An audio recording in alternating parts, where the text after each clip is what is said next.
I'm gonna pour it here real quick. Is it Malört? Maybe. Yep, called it. I have to drink this sometime. Can't believe you bought that still. I know. And for those who have never heard of Jeppson's Malört, you need to try it. It is the best drink ever. It is. I'm actually giving myself anxiety here right now, looking at this bottle and seeing that I have poured not a full shot because I prefer to have taste buds. But it was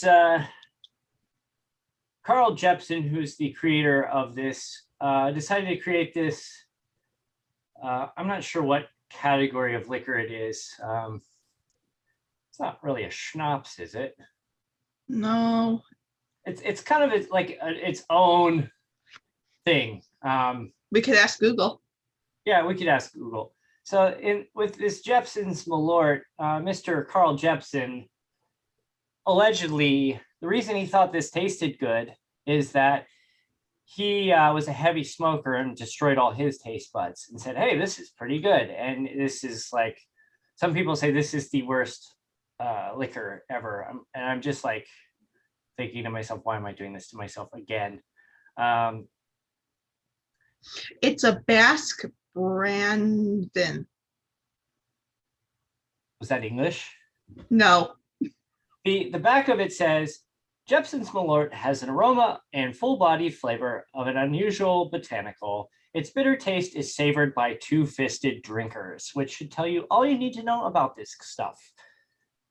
But Carl Jeppson, wherever you are, probably I'm guessing in the afterlife, damn you, sir. But yes, it is. Jeppson's Malört is something you drink when you move to Chicago and at weddings in Chicago. Weddings or going out for somebody's birthday or bachelor parties. But or, DJ? Yeah. Cheers. I'm hang on a second. I made sure to bring myself a chaser of water after this. So cheers. Cheers. 100 episodes.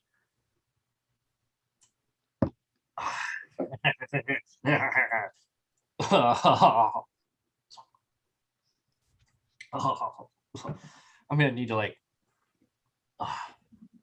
God, that aftertaste. Like the shot itself isn't bad. It's the aftertaste. Aftertaste. It just lingers in your mouth. Oh. Mind I remind you, this is also 7:30 in the morning my time, and I'm drinking shots, or I'm doing shots, I guess. I feel like I'm in college again. Ugh. That's why I went with the morning alcohol. That's what like middle-aged women do. So congratulations, middle-aged woman. Actually, like women in their 20s and 30s now do it. Brunch is a thing. Brunch is a thing. On that note. So I think I just made the title card for the episode. The back of it says, Jeppson's Malört has the aroma and full body flavor of an unusual botanical. Its bitter taste is savored by two-fisted drinkers. Two-fisted. Okay. That should tell you all there is to know. This has the worst aftertaste of any drink ever. And I feel like I took a pine cone and put it in my mouth. Oh, so it's like nutty. Yeah, basically, I think. When I think of pine cone, I think of like gin or like Christmas. You know what I mean? Like, yeah. Is it like that or what is it? It's worse. Oh. It's its own thing. It's so terrible. I don't let me see here. Here it is. My favorite part of this whole process. Writing's not that easy, but Grammarly can help. This sentence I can hear it. Grammatically correct. I can't see it. Wordy and hard to read. Did I not share my screen? It undermines the You did. message. I just can't see it. It's bland. That's weird. Grammarly's cutting-edge technology Maybe it doesn't helps let you you show craft. YouTube videos on the screen. Oh, the aftertaste is absolutely putrid. I can hear. Wow. The at the beginning, these guys are reading about it, and I'll just send you the link. It's apparently Sure. Yeah. doesn't let you show YouTube across it, but they're reading about it online. They're like, I don't know what this is. I've never heard of it. And the guy goes, the unofficial motto of this is Jeppson's Malört, kick your mouth in the balls. Wow. And it does that. It does just that. Here, well, I'm gonna play the audio for you. Yes. I feel like they really missed out on "Oh my Lord," like that. Oh, that's good. Thank you, Yeah. thank you. I like it. Okay. Okay. All right. Target marketing. It's fine. Taylor. No, he's quite. Where is it? Your mouth in the balls. Yeah. Yeah, there it is. Strict sounds tremendous already. No. Full out. Okay. They're pouring Malört, shots. tonight's the night you fight your dad. Okay. I'm not going to say that. It smells like wet Oh my dog. It smells like a canine. Oh no. Ooh, ooh. Ready? Yeah. All right. Chin chin. At least they cheers. Taylor. Count down. Count down or up? Count down. 3, 2, 1. Cheers.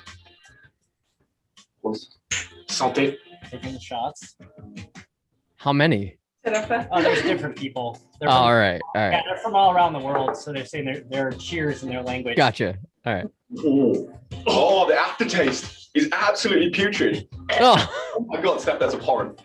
That's appalling. You just had abhorrent. Oh my god, that's disgusting. That is utterly foul. Oh, that's vile. Actually, not that bad. someone's like, I enjoy it. Oh, the aftertaste is. Oh my gosh. I'm gonna cut my tongue off a little bit. How are they still in business? No. Is it the commodity? Is it cheap? Is it? Well, no, it's. I think. I found it at a liquor store here in the area that gets from all over. Like you can generally, if you have a Total Wine near you, Yeah. they do sell it. I don't know if they sell it in Arizona because it was at the location just down the street from the Cubs spring training facility, but Okay. or just a lot of Chicago people here, but it's kind of this like novelty now that Okay. that it's like you move to Chicago, you take a shot of Malört. You go out for a bachelor party, you do a shot of Malört, and otherwise like no one drinks this stuff. Like all the videos Right. of people drinking Malört are like, oh my god, that's awful, and it just.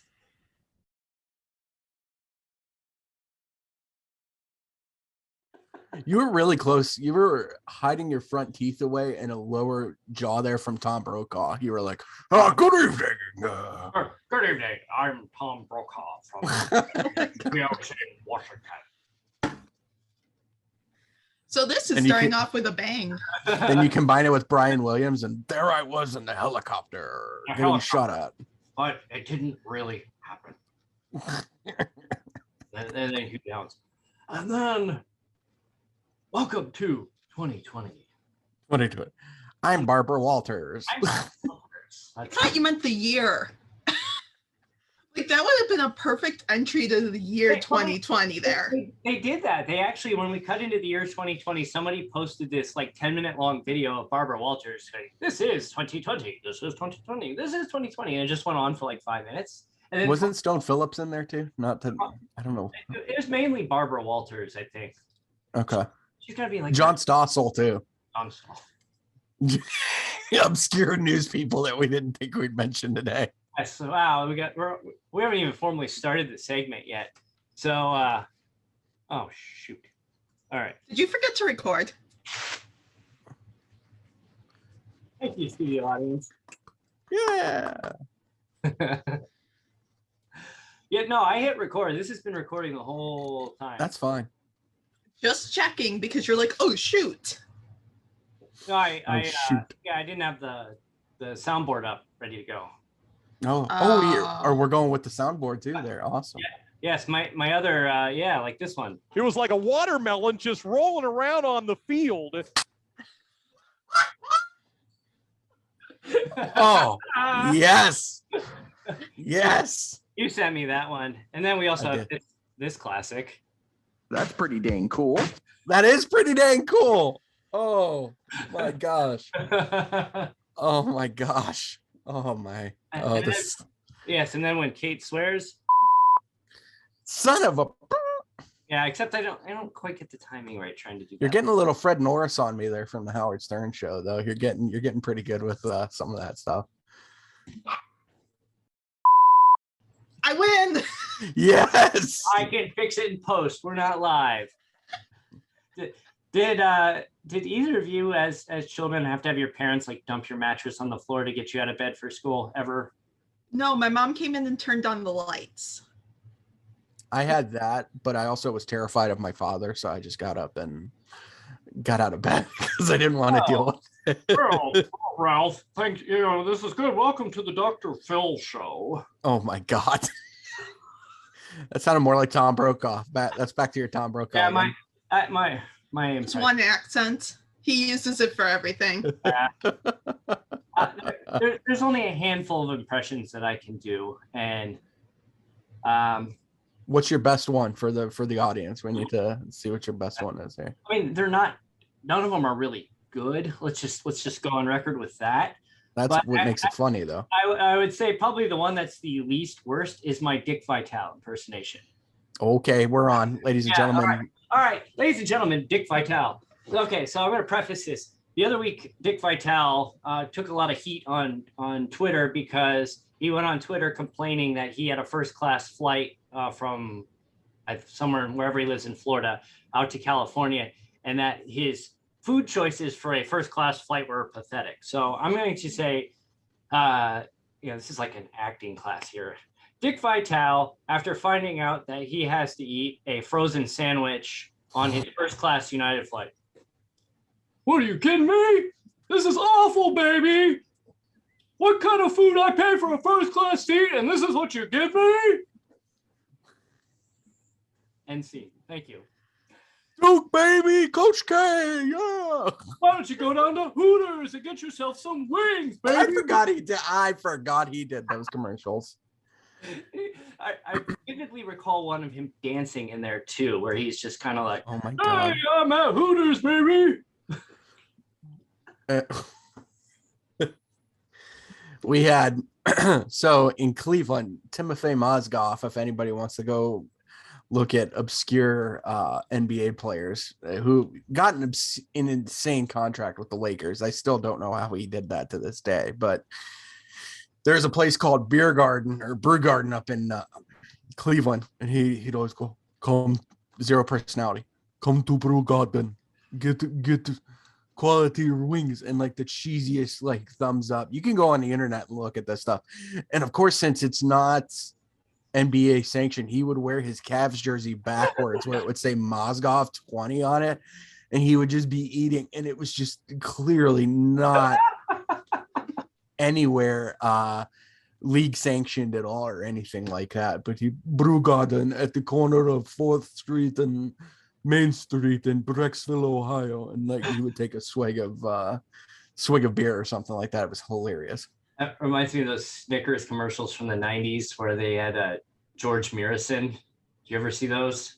I don't think it. Remind me here. I don't know. So Gheorghe Muresan was this this European player. He's he's like 7'7". I think his most famous moment in the NBA was like Jordan dunked on him. Okay. Yeah, but anyway, he was just this kind of goofy guy, and they did this Snickers commercial where he's on like the home shopping channel for legal reasons. I'm going to call it that, and he's selling Gheorghe Muresan cologne, and they're trying to parody it like the Michael Jordan cologne that they sold in the 90s. Oh my Lord! And he's like, "Don't you want to smell like me?" The presenter is like, he's like, "Is that cabbage, George?" He goes, "Yeah, chicks dig it." Oh my God. And he goes, "Order now," and it cuts over to the phone bank of these operators standing by, and they're just kind of like this. It's hysterical. For a second there, I thought you were going with Fanta, by the way. Don't you want a Fanta? Speaking of obscure, I was thinking Flugtag, like where the people are putting their amateur planes. The Red Bull event there where they're flying off of the little ledge there, and then they just go just in the river there. Fun fact, Hi, everybody. I applied Welcome. when I was 13 and they sent me a case of Red Bull saying I was too young. They said, here you go. Wait. Come out. You're 13 years old. They say you're too young for Flugtag, but they send you something that could have potentially stopped your heart. Yeah, my mom was real thrilled, especially when she realized I put my younger brother as the pilot. You know what? Hey, scandalous. If you're willing to sign the liability forms, I don't see the problem with that. I mean, that's attention. Like, this is good PR. Well, maybe not good PR, but it's PR. There's no such thing as bad PR unless you're. Never mind. I'm not going there. Oh boy. There's a lot of names that came to mind instantly in my head. I'm just like, nope. I'm gonna cut that off right there before I get my. We don't need a lawsuit, guys. It's fine. The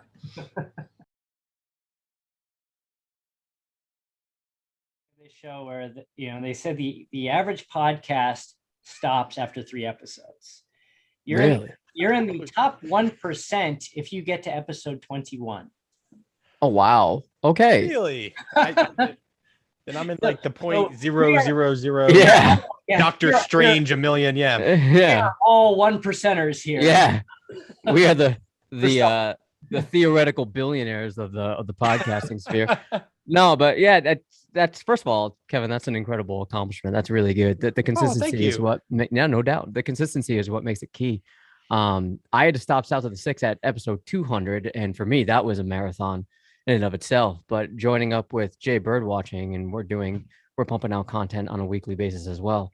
It just never stops, and I think that's what makes Stadium seem so awesome. Is that when you have that sort of that companionship and that teamwork backing that up, I just think it makes it more enticing and the effort a little bit more worth it to continue to pump out content, because you have people sort of beside you and encouraging you to do it, not just for the sake of content, but to get your voice out there and to network. So I again, like this whole web of interconnections, I think has been extremely beneficial, and I hope it's been beneficial for all the parties involved at this point. And we tell people too, like, this is not, we're not some magic wand that you join us and you put out a show once a week. You're going to have, 100 or 1,000 people listening to you. It's a lot of effort. And, I think I told you, I don't know if I hit record yet on this, but I think we're up to, you guys are 1 and 2 and we're up to 176, I believe is the number. And, there's probably 30 or so of that aren't really producing or haven't produced something in over a year. And that's to be expected. And especially current circumstances, a lot of people are like, well, I've got nothing better to do. I'm just going to turn on my microphone and make a YouTube video or start a podcast with my friend. And once, now that people are starting to get back outside again, we're going to expect, that content to tail off some. Some of them will stick, but quite a few of them are going to end. And it's a lot of hard work. I mean, you listen to some of these people that have podcasts, and it's like, I could do that. That guy's not funny. That guy, I'm sure you've had, all of us have been down that path where someone's critiqued you because, oh, you don't know what you're talking about, or you're not funny, or, there's always been the criticism that comes with putting yourself out there. And it's like, I'd just like to see you try, because I'm pretty damn sure you haven't and you won't. Yeah. Especially when it comes to sports, man. People are ruthless and unforgiving when it comes to sports takes. You cannot do anything right if you give a bad take. And it's sometimes, I don't know, Kevin, in your experience, but when a take is given, a subjective one on my end, and people are like, that's garbage take. And when it's right, it's sort of when it ends up being right and the chips fall in that same direction. You're just sort of like, not so bad. And it, you don't want to brag and you want to say, but you can't find that person then, because they run away. I try and do that. I try and find them on Twitter. They run away. I say, hey, remember when I said this? No, don't come back here now. Yeah. Oh man, my favorite part is the iTunes reviews. I love reading them on there. When we get the 1 or 2 stars on there, I'm like, all right. And it's tough for my sport because we're like with soccer, it's so international. We get some names, and I can't get all the names correct all the time, or while we're just doing it live. I don't do a lot of editing. I press record and then I just kind of go. Like that's how we were putting out so much content at one point. Yeah, we'll get ripped for mispronouncing, and I will apologize right after, be like, and try and correct myself and grow. You know what I mean? And it's it can be quite difficult. So I don't know. I agree with you on the takes thing though. That is absolutely ridiculous when it's literally your opinion. And also, like, it's not like, we're putting out Skip Bayless takes where it's already like you have an agenda against a certain player or something, like you're literally just trying to it's just stated to get people mad. That's like, I love telling this story about Skip Bayless. The one thing, like when he was first kind of moving into the national scene and he developed his, persona, because I think people will admit that's not who Skip really is. There's Skip on camera and then there's Skip off camera. Right. And Skip accidentally, I don't know why, I was watching him and his bogus arguments, and they were, they're doing their cold pizza or whatever it was called back in the day, and they're back and forth. And whoever he was arguing with, they brought up the question, whoever it was he was arguing with went first. And then all of a sudden Skip goes, okay, I'll argue the other side. It's like, you don't believe what you're arguing. You're just doing it because your partner on the other side of the table argued the counterpoint. So you're just going to argue for the sake of arguing because, it's television. Yeah, it's television, or, well, yeah, I agree with you. Nobody's going to watch it. I mean, it's. I get that, but I feel as though sometimes, like, the devil's advocate, it does add more discourse. You know what I mean? Like, if we all just agreed all the time, it'd be boring. That's not entertaining right there. And, luckily I have a co-host who literally says the craziest things all the time, where I'm like, I don't even need to like he's my Skip Bayless and I am Shannon Sharp. Like, where I'm like, I'm like, Martin, what are you saying right now? So it becomes easy, and then, but even sometimes, like, I sometimes will agree with Martin. I just try and think of any type of way, anyone could think about something this way and be like, I don't agree with this, but hey, I can see some, you try and like pick around to like, just not make it just like a headline. You try and add a little opinion to it. Oh yeah. Yeah. And I agree with you. I mean, this is sort of, counterproductive. I agree with you about disagreeing with people and making that quality content. But, given how, I don't know about you guys, but when I first started out in podcasting, I was always afraid of saying the wrong thing and saying something that might make people not want to listen to me. Because when you're new, you say, or at least I did, claim like, I don't care about the numbers. I don't care about who's listening to me. You do, especially when you're starting off, you really do. And that's okay. Yeah, you should care. You should care if you're engaging with other people when it comes to your content. You're working hard at it. You're producing it. You should care if people are listening. But in the beginning, I was so conscious of, I don't want to say something that's going to turn someone off. Even though I might agree with this certain take, it might make people not want to listen. But then as you gain more and more confidence, you sort of are allowing that cynical part of you to come out and say, you know what, I'm going to go a little bit against the grain here, not just for the sake of it, but just because it's good to have that sort of, I don't want to say rebellion, but that little pushback against the narrative that's popularized on Twitter about your team, whatever it is, this content. I think it's good. And I think that's also a portion of, an approach to how you find your voice and how to find your unique niche in the podcasting community, specifically in sports. Because if you have a lot of the same content, I'm sure there's a lot of soccer podcasts. I'm sure there are a lot of Raptors podcasts, a lot of Blue Jays podcasts. But if you can sort of have your own unique part and portion of that community, you'll stand out. And it doesn't matter at that point whether or not the takes are just hot takes or whatever. As long as you're being genuine, that's what matters. And Kevin, you have we'll call it a disadvantage here, because you're coming in and you're talking about a sport where much of what you're talking about is happening half the world away, and you've got people gunning for you because of the fact, oh, you're just a stupid American. What do you know about soccer? He's a fat bastard. Like, oh man, yeah, no, and I get it. Like, it's like the same argument. It's like, unless you're British, you can't have an opinion about my sport. It's like, I think that's lame. I think it's lazy on their end too, to think that you can't take some time to learn about a certain subject or a certain type of sport or anything like that. That's just a lazy argument. I don't even pay that any mind anymore. In the beginning, it used to really get to me, be like, I really like, I'd be like, you get those doubts, those early doubts where you're like, what am I doing? You get your first bad review, you get your first bad, whatever it might be, your first bad Twitter DM.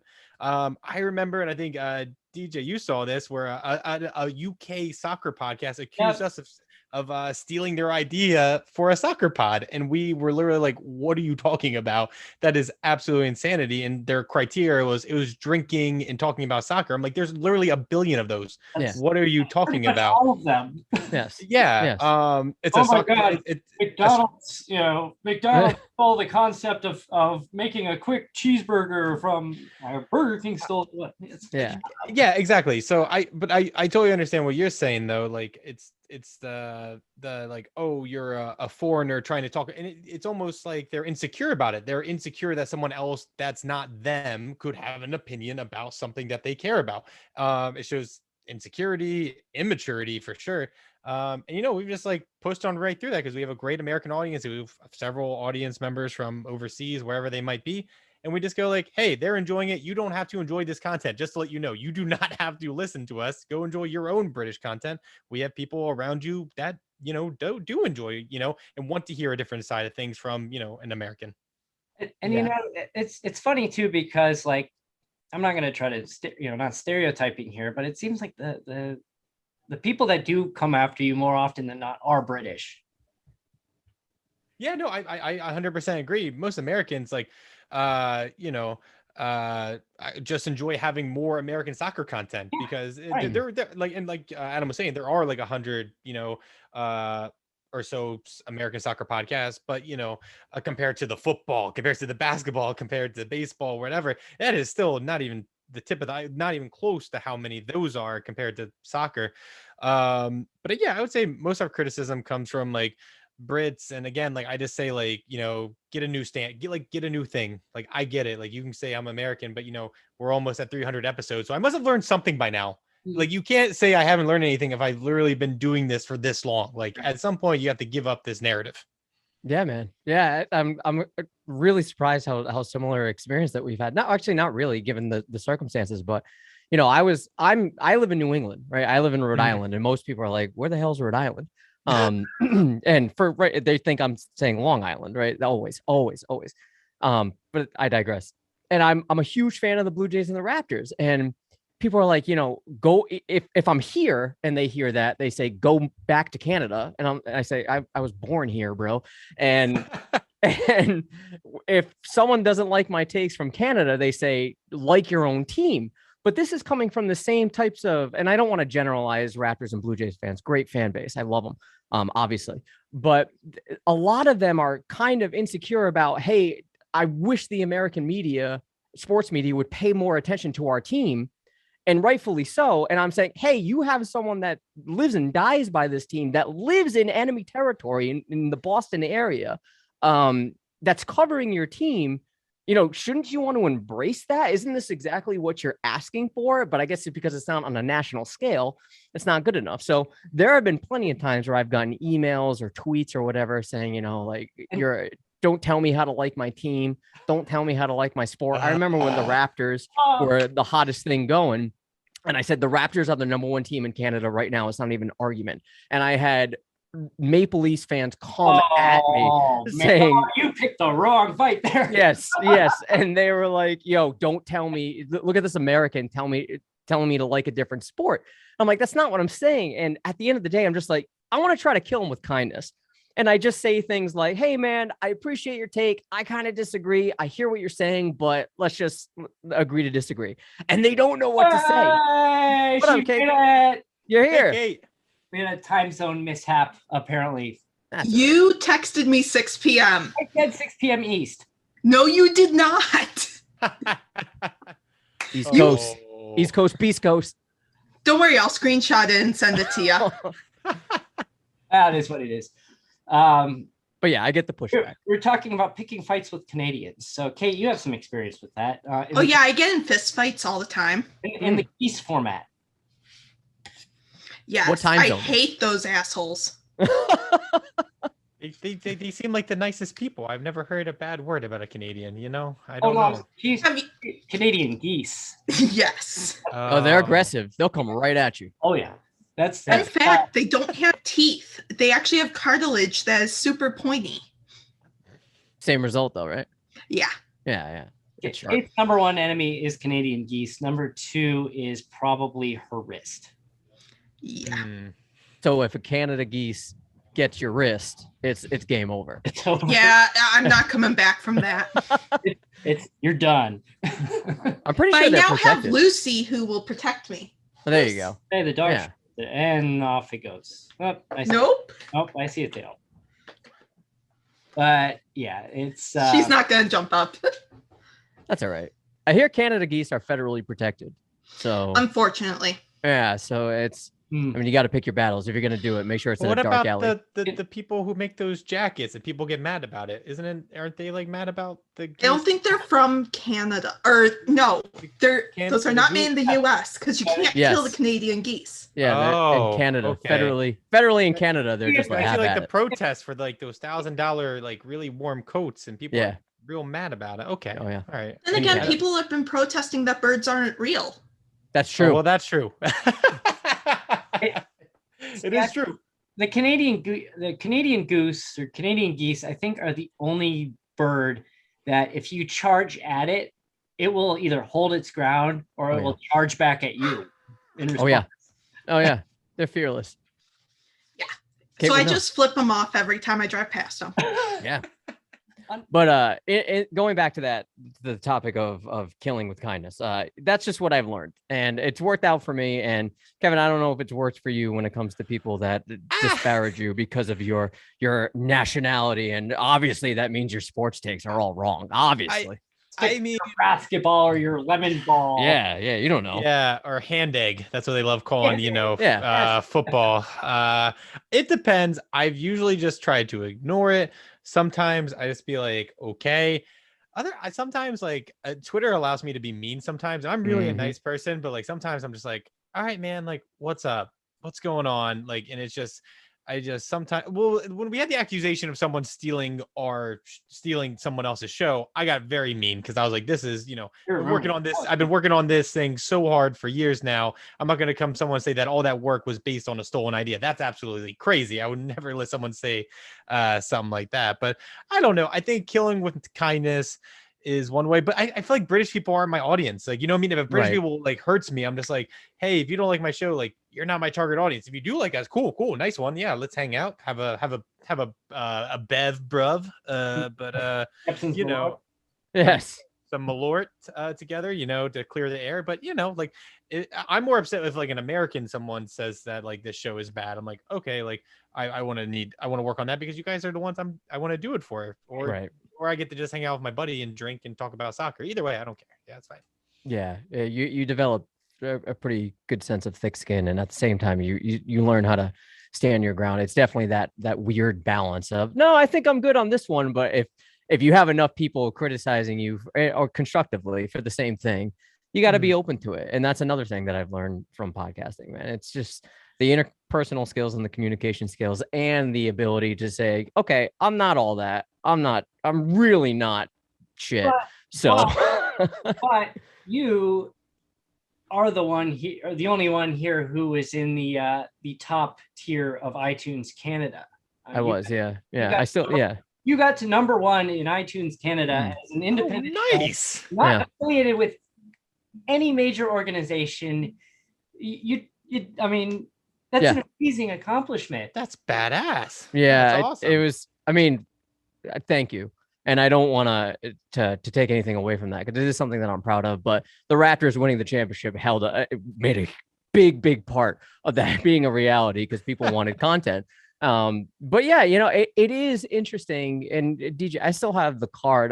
You can't see it, but it's hanging up over there that you sent, and with the stickers and when I have them on the laptop. You said something about how does it feel 2 years into stadium scene that you pretty much dominated the Canadian sports and basketball and baseball in that sphere. And it is kind of surreal to be like, look, when I started this, I was thinking to myself, no one's going to want to hear from me, right? I'm an American, and we talked about how, they're very protective of their teams and their country. And it's amazing how much of a response that I got and how much of an interest that the show garnered. And it was amazing that so many people that I've interacted with are saying, I can't believe you're not from here, because, when you're, and I'm sure, Kevin, like being on Twitter and interacting, you have to know things about the other cultures. It just happens through sports. It's inevitable. So when you're on top of all these things and you interact with that many people from all over the world, not just Canada, it's sort of, you broaden your horizons, and it's just, it makes it an amazing thing that you're communicating with so many people. And, I do owe a lot of debt of gratitude to the people of Canada for putting up with me for as long as they have. I think that's probably the most shocking thing for me is going through and looking at the analytics, and you can see that, somebody in Malaysia was listening to me. It's like, Malaysia. Yeah. I'm not targeting this as an audience, but this person somehow stumbled upon me, felt interested enough to at least download one episode. I don't know if it ever came back or not. That's a different question. But actually sat there long enough to listen to me talk about something completely unrelated to their country. I mean, it's well, they were actually listening for me. Oh, okay. There you go. It was actually an episode you didn't show up to, but nice try. Oh. It happens. It's a scheduling thing. DJ tells me the wrong times. At least you made it. We got that came full circle. I love that. I love when something comes full circle. Nice. Hey, we really appreciate you listening or watching episode 101. We'll be back next week with an all-new episode, so check us out at stadiumscene.tv, at stadiumscene on Facebook, Twitter, Pinterest, and TikTok, and at stadium_scene on Instagram. And we will see you next time.